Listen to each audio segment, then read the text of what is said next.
नमस्कार, स्वागत है आप सबका फिर से मेरे चैनल में। सब्सक्राइब करिए। आइए हम एक विचारधारा विकसित करते हैं। आज बात करते हैं आरक्षण की, जो मुद्दा बार बार हमारे सत्ताधारी और सत्ता के लालची लोग उठाते रहते हैं। जब भारत के आजादी के बाद इसका संविधान निर्माण हुआ तो उसमें दलितों की स्थिति देखते हुए सबसे पिछड़े, सबसे कमजोर, समाज की मुख्य धारा से हटकर रहने वाले लोगों के लिए भारतीय नौकरियों और संविधान, विधानसभा और पार्लियामेंट में आरक्षण का प्रावधान किया गया, जिससे ये देश की मुख्य धारा में आए धीरे धीरे करके। लेकिन बाद में ये कुछ ही समय के लिए किया गया था कि एक अच्छा खासा तबका आ जाता है तो उसके बाद फिर इसे बंद कर दिया जाएगा, फिर वो अपने आप उठें और मजबूत बने। लेकिन ये आरक्षण खत्म क्या होता, ये तो और बढ़ता ही चला जा रहा है। अब आज देखिए, ओबीसी का एक आरक्षण, महिलाओं का आरक्षण, वित्तीय रूप से कमजोर लोगों का आरक्षण, विधानसभा और पार्लियामेंट में आरक्षण, उसके बाद शिक्षण संस्थानों में आरक्षण, नौकरियों में आरक्षण के साथ साथ प्रमोशन में भी आरक्षण। इसकी स्थिति ये हुई कि योग्यता तो कोई मायने रखती ही नहीं है। संस्थानों में लोग आए जो अनारक्षित वर्ग के, सामान्य वर्ग के थे, वे 80 से 90% नंबर लेकर आते हैं। उनके घर में एक विचारधारा रहती, पढ़ाई लिखाई का माहौल रहता, उसमें पल के आते हैं। और आरक्षित वर्ग का व्यक्ति 10 से 20% नंबर फेल भी हो जाता तो भी उसका चयन हो जाता है, आता है। अब आप सोचिए, ये दो लोग जब एक टीम के रूप में काम करेंगे तो क्या वो टीम काम कर पाएगी? यही होना था। हमारे सारे संस्थान टीम वर्क के नाते जीरो, आउटपुट के नाते जीरो, और सरकार को इनका वेतन और सारा खर्चा उठाना पड़ता है। तो क्या फायदा ऐसे आरक्षण का जिसने हमारे सारे संस्थान बर्बाद कर दिए?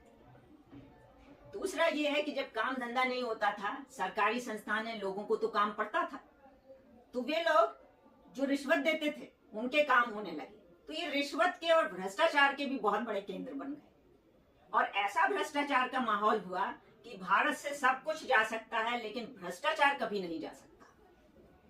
आप कहीं चले जाइए, पीडब्ल्यूडी, जल विभाग, बिजली विभाग, पासपोर्ट बनवाना हो, कहीं चले जाइए, टेबल के नीचे से कुछ ना कुछ तो देना पड़ेगा। तो सारी की सारी जो व्यवस्था है उसे चौपट कर दिया है।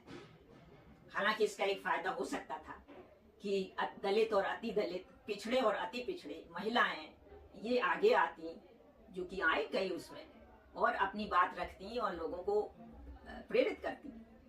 लेकिन हुआ ये कि इनमें भी जो बड़े वर्ग थे, बहुत बड़ा वोटर वर्ग, उन्हीं के बच्चे आगे आए। अब देखिए, एक एक परिवार के 5 बच्चे जज हैं, 5-6 आईएएस बन जाते एक परिवार से, और ऐसे ही आईपीएस और बड़ी ऊंची उसमें चले जाते हैं। तो कुछ ही वर्ग इस बात से फायदा ले पाए हैं, कुछ ही जातियां ले पाई हैं जो कि बहुत बड़ा वोट बैंक थी। उन्हीं में से कई बाहुबली बन गए और संस्थानों की मुखिया बन के ऐसी अभूतपूर्व दौलत कमाई की बता नहीं सकते। नोएडा अथॉरिटी देखिए, एक के बाद एक, इसमें से तो भ्रष्टाचार शायद कोई मिटा ही नहीं सकता। तो मेरी समझ में नहीं आता है, क्या एक योग्य व्यक्ति किसी भी जाति का हो सबके लिए अच्छा काम नहीं कर सकता, निष्पक्षता से काम नहीं कर सकता? वो सबसे पिछड़े व्यक्ति के लिए भी काम कर सकता है और जिन्हें जरूरत है उन सबके लिए काम कर सकता है। क्या एक पुरुष, योग्य पुरुष, समझदार पुरुष, संवेदनशील पुरुष महिलाओं की सुविधा, उनकी सुरक्षा के लिए काम नहीं कर सकता? पता नहीं कहां से ये सोच आ गई है। ये सोच नहीं, ये वास्तव में सत्ता की जो जरूरत लोगों को लगी और उसके लिए एक आसान तरीका लगा, वो यही है।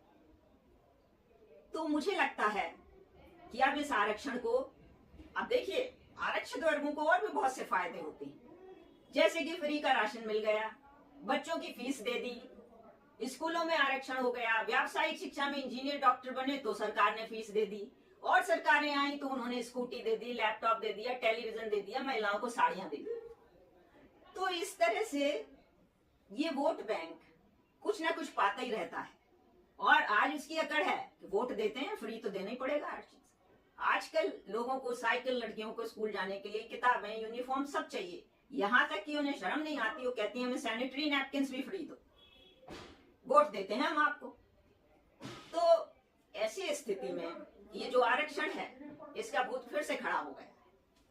एक 20% जनता भारत की जो भी अपनी मेहनत से, अपने माँ बाप की मेहनत से पढ़ लिख के कमाती है, वो इस 80% बाहुबलियों का और महान लोगों का पेट भरती रहती है, उनके शौक पूरे करती रहती है। तो इसमें एक बात आनी चाहिए कि आप खाओगे तो सरकार देगी, पहनोगे तो आवास देगी सरकार, आपको सब कुछ देगी, तो आप देश के लिए कब सोचोगे? इसलिए आरक्षित वर्ग को वोट देने के अधिकार से वंचित किया जाना चाहिए, वरना ये सत्ताधारी आरक्षण का भूत बार बार उठाते रहेंगे। तो आरक्षण ले लीजिए, और भी चीजें ले लीजिए अपनी जरूरत की, लेकिन आप वोट नहीं दे सकेंगे, तभी इस देश में कुछ बदलाव आ सकता है। एक और बात है, उत्तर प्रदेश और बिहार में ऐसे बहुत सी जातियां हैं जिनके पास असीमित जमीन है, उनके उद्योग धंधे दूध के, तेल के इतने भारी भरकम हैं कि करोड़ों की जो कि कैश में होती है कमाई है, वो अपने बच्चों को इसलिए नहीं पढ़ाते थे कि लड़का चला गया नौकरी करने टाई लगा करके बाहर, तो हमारी ये असीमित जमीन और हमारे इतने बड़े उद्योग धंधे गांव से तक 10 गांव में जहां हमारा सामान जाता है वो कौन देखेगा, हमारा तो करोड़ों का व्यापार खत्म हो जाएगा। ये बात नहीं है कि उनके पास साधनों की कमी थी। और जब आरक्षण मिला तो एक ही परिवार के 5-5, 6-6 लोग IAS, IPS, जज और तमाम बड़ी बड़ी उसमें आकर के बैठ गए।